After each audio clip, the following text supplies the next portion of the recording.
Ya tapi kan harus sholat, ya itu kan cuma bentuk cinta lah. Khusyuk itu, emang bagaimana yang disebut khusyuk itu? Sholat khusyuk itu apa harus ini?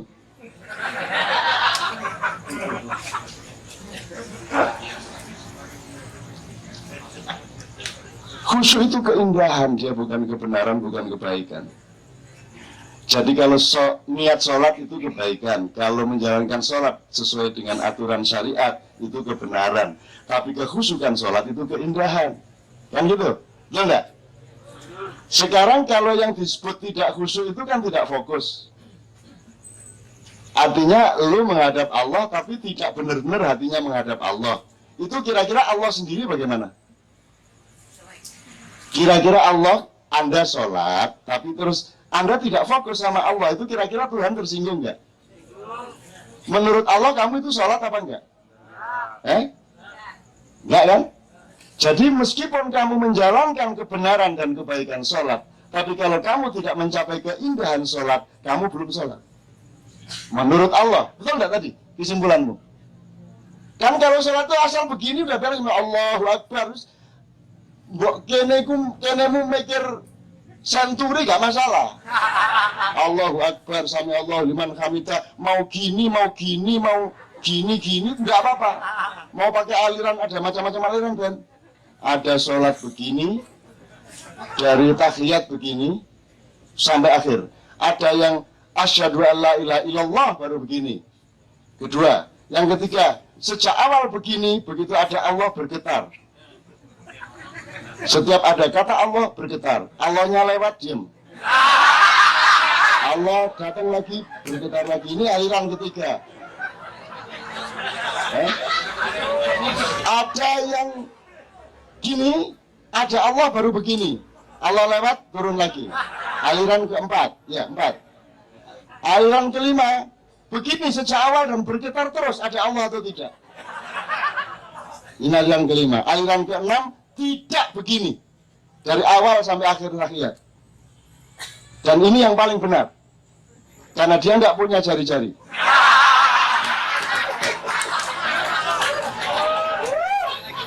Ya gak manggil loh, masih gak driji gak manggil anak orang berdebat. Kan itu berdebat soal duting, aku gak duwe. Gak ngancuk ya arah-arahnya gitu.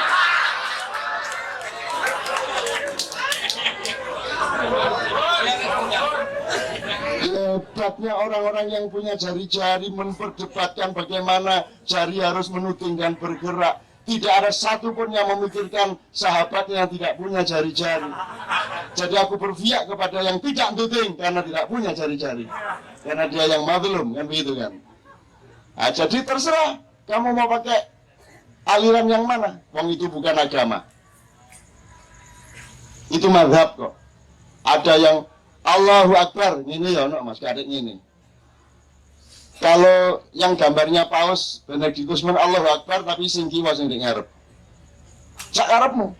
Ana sing ndek kene, ana sing ndek kene, ana sing ndek kene. Allahu Akbar. Sing dicekil dendalune ini.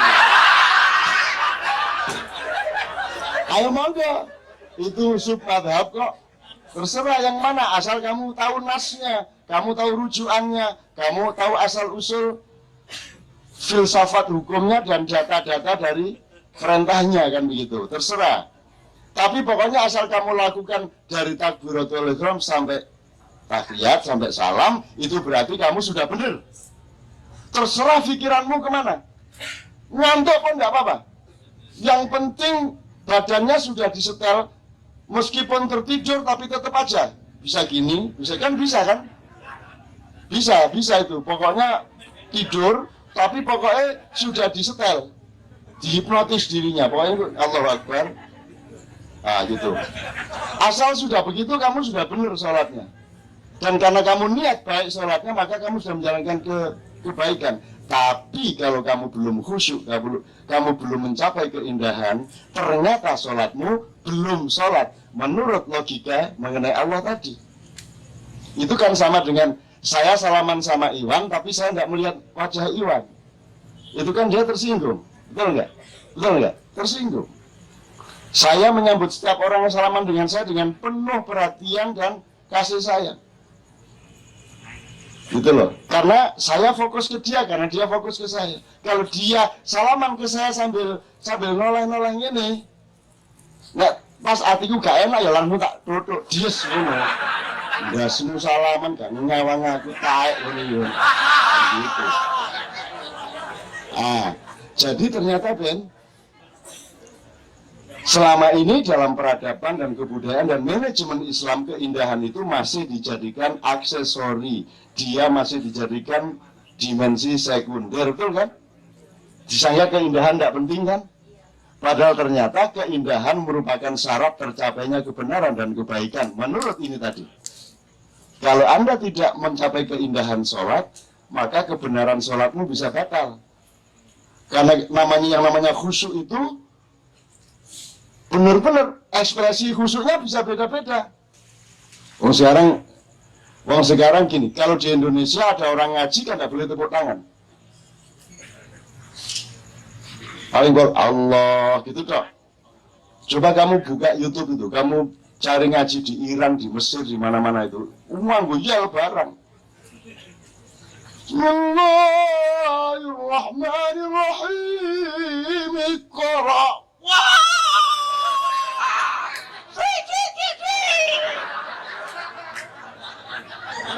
Terus kamu lihat ada qori namanya Hindawi, Syah Hindawi. Itu kalau dia sudah kiroah, itu anak-anak muda, begitu dia naik suaranya itu langsung berdiri. Ye, itu kiroah. Loh, kamu lihat itu beratus-ratus anak muda, kayak nonton sepak bola. Loh, kalau itu bentuk kehusukan, kenapa dia kagum sama Allah? Ya Allah, bener, ya Allah, top.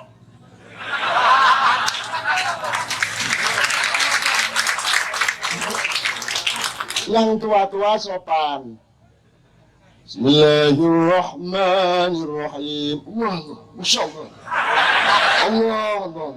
Hayyaka. Sing tuwek-tuwek.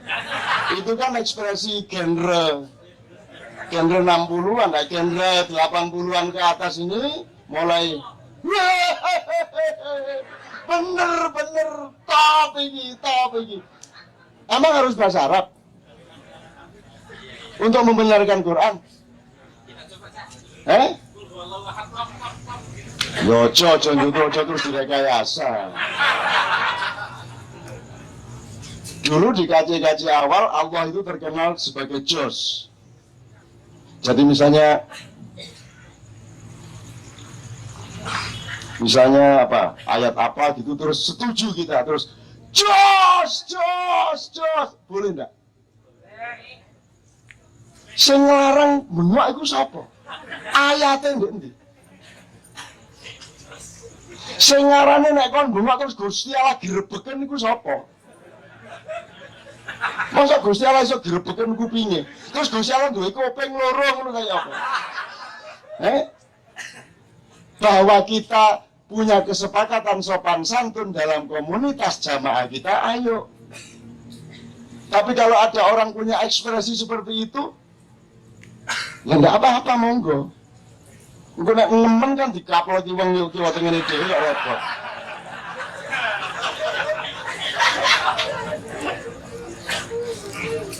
Saya dibesarkan oleh ibu saya yang sangat begitu ya.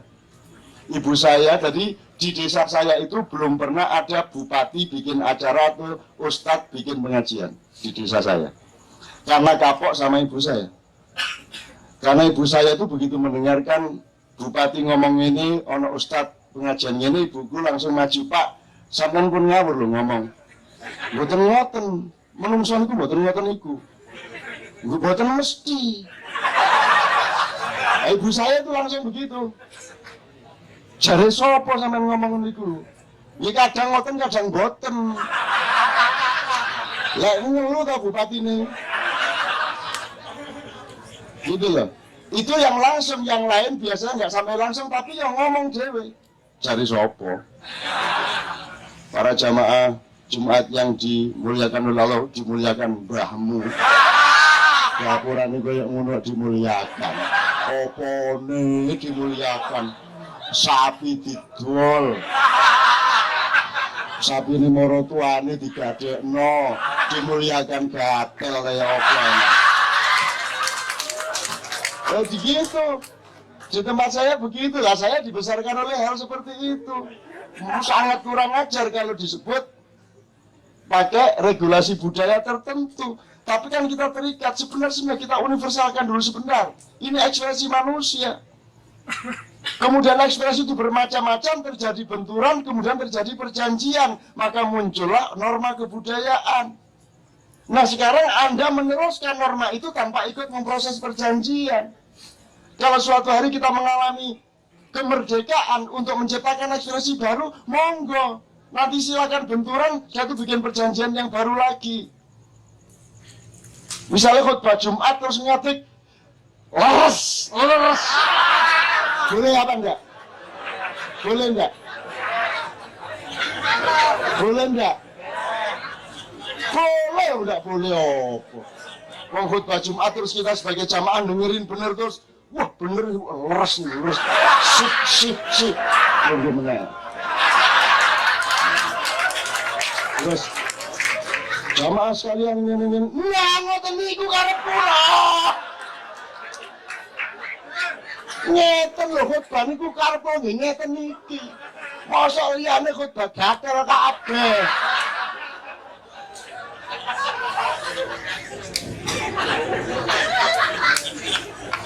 Aslinya saya tadi itu pengen ngaji ke sini, nggak pengen ngomong. Aku ini, kalau Anda tidak bisa menikmati Al-Quran ya, kalau nggak bisa menghayati Al-Quran ya nikmatilah. Mbuh dinikmati unine tok, mbuh hurufnya tok, mbuh rupane tok. Kalau Anda tidak bisa menikmati ya hormatilah. Ada orang dekat sama Al-Quran, hormati. Ada hafizul Quran, Anda hormati. Ada orang belajar Quran, Anda hormati gitu. Kalau nggak bisa menghormati ya dengerin aja. Nggak usah menghormati, nggak boleh dengerin. Kalau nggak bisa dengerin Al-Quran ya dengerin kata-kata Quran 1-2. Kalau nggak bisa dengerin kata-kata ya huruf dah. Asal Anda masih mau menghormati, mendengarkan alif itu sapi wis. Tok. Jadi saya ingin baca Quran yang hanya huruf yang saya baca. Apa itu Bu?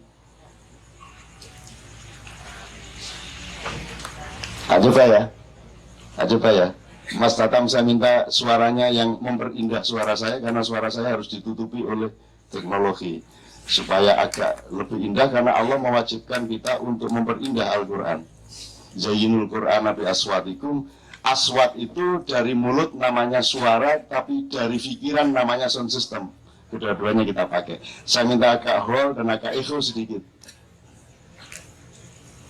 Tes. Aduh. Alif lam mim to ae wong dapuran liyane yo gak apal yo gak luwe. Alif lam mim to itu ndak habis. Kalau itu kamu pakai seluruh Al-Quran sudah kena semua. Alif lam mim, kamu rendah hati kepada alif lam mim. Hanya Allah yang mengetahui dan kita merdeka untuk menafsirkannya, menghayatinya, mengembarainya, menelusurinya. Alif lam mim. Pak Bolan baleni, soalnya kalau ndak Anda lewati tok. Apalagi belajarnya pakai ikro. Alama gitu. Karena kan belajarnya a, ba, ta, sa, kan gitu kan, jadi alama gitu. Terus cukup dengan dzalikal kitabul la raiba fi hudal lil muttaqin. Ini Anda pegang, selesai masalah di Indonesia. Ini tok udah. Alif lam mim untuk betapa luasnya kemungkinan-kemungkinan yang bisa kita tembus ke depan 2014 dan seterusnya. Asalkan Anda yakin bahwa dzalikal kitabu la raiba fi hudan lil muttaqin.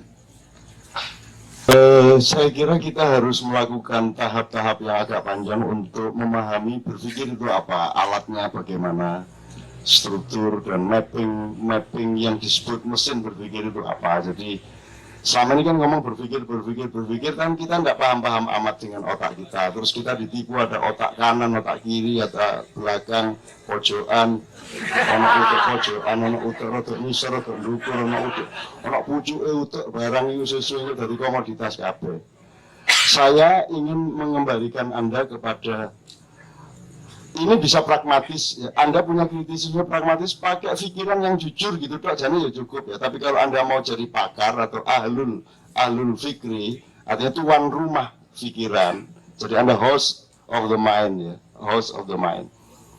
Itu Anda kalau bisa gini, kalau saya berpikir ada otak itu kerjanya berpikir, tapi dia tidak bisa berpikir kalau dia tidak berdialektika dengan akal.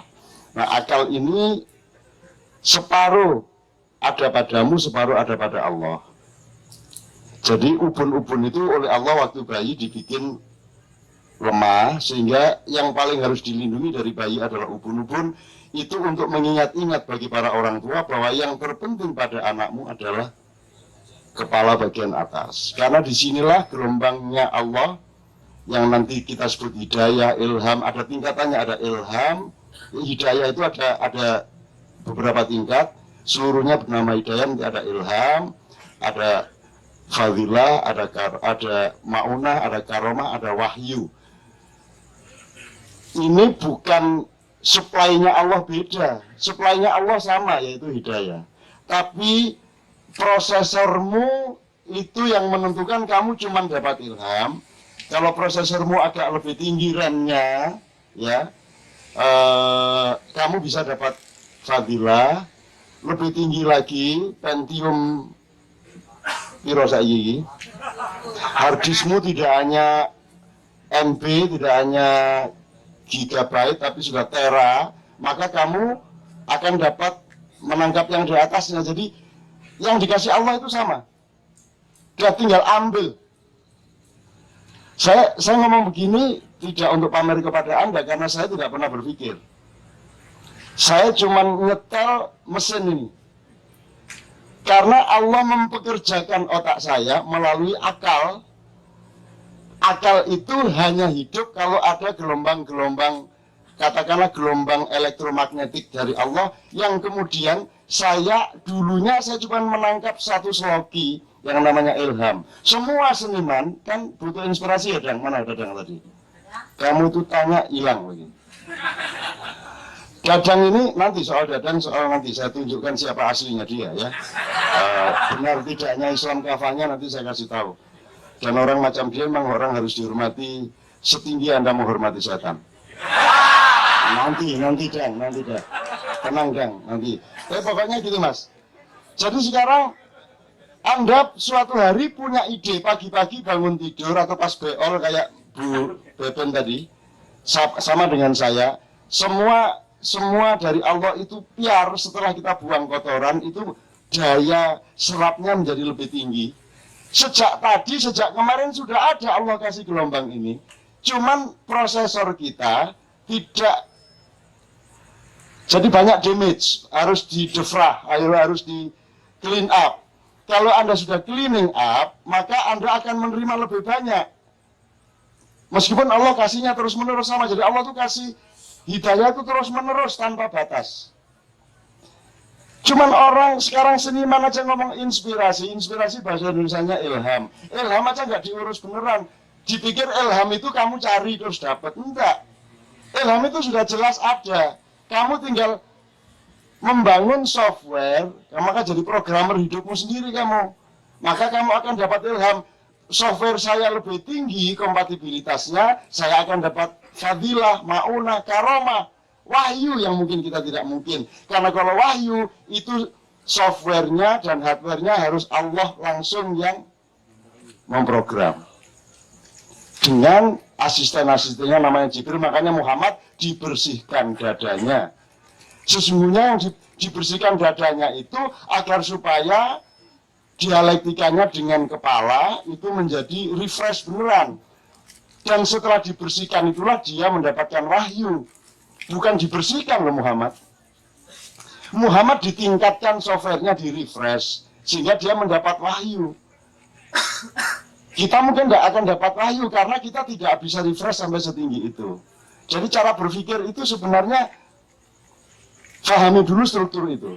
Jadi saya tidak pernah, misalnya saya nulis sudah 40 tahun lebih, dan saya tidak pernah mikir selama nulis. Tanya sama Mas Hedi, ini pimpinan Gatra di belakang saya ini. Dia tahu dari dulu, kenal saya sudah 30 tahun lebih, dan dia tahu saya nulis itu tidak pernah mikir, tak tulisnya gitu Pak.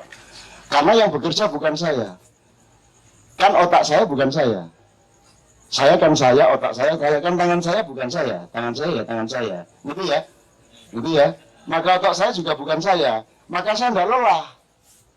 Sama Ian kayak gini nih, terus sebulan tak berapa kali sampai pagi tidak lelah. Kenapa? Karena saya tidak ikut bekerja. Saya mempekerjakan onderdil yang sudah disiapkan oleh Allah, yang ada yang langsung Allah program, ada yang saya harus bekerja sama untuk memprogram. Ini kalau mau ruwet deh. Kalau mau ruwet. Tapi kalau Anda tidak mau ruwet, kalau Anda tidak paham ini juga nanti dijebak-jebak. Dijebak-jebak itu artinya Anda gampang gumun, gampang wali.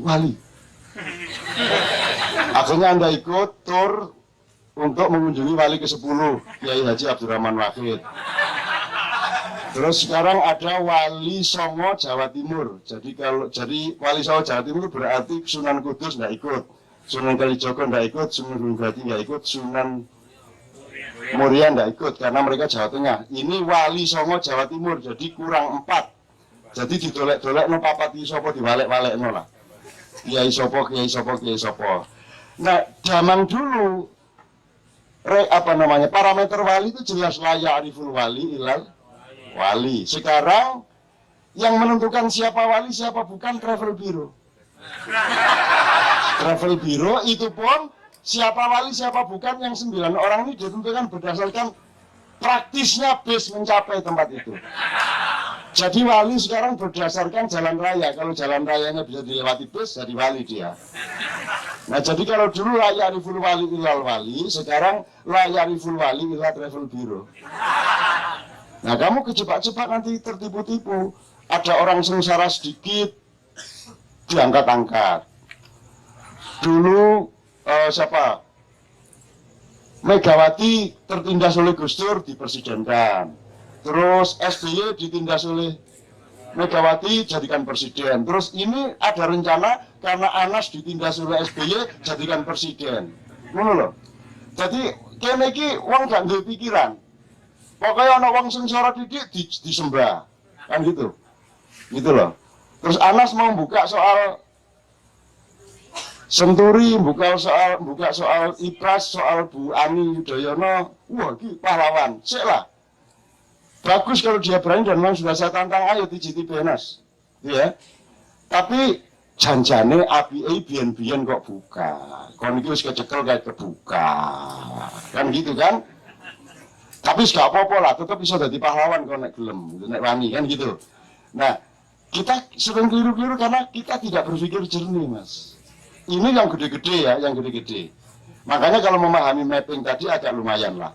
Sebab nanti di tempat akal ini ada namanya istikharah, karena kebanyakan yang kamu pikirkan sesungguhnya kamu tidak benar-benar mengerti, benar nggak? Kamu berspekulasi seolah-olah mengerti, tapi untuk mengerti sungguh-sungguh harus ada konfirmasi dengan Allah, bisa istikharah dengan bermacam-macam jenis istikharah. Kapan-kapan nanti kita omongin soal itu. Cari jodoh gitu istikharah. Caranya istikharah nek gak iso apal dungane nganggo caraku.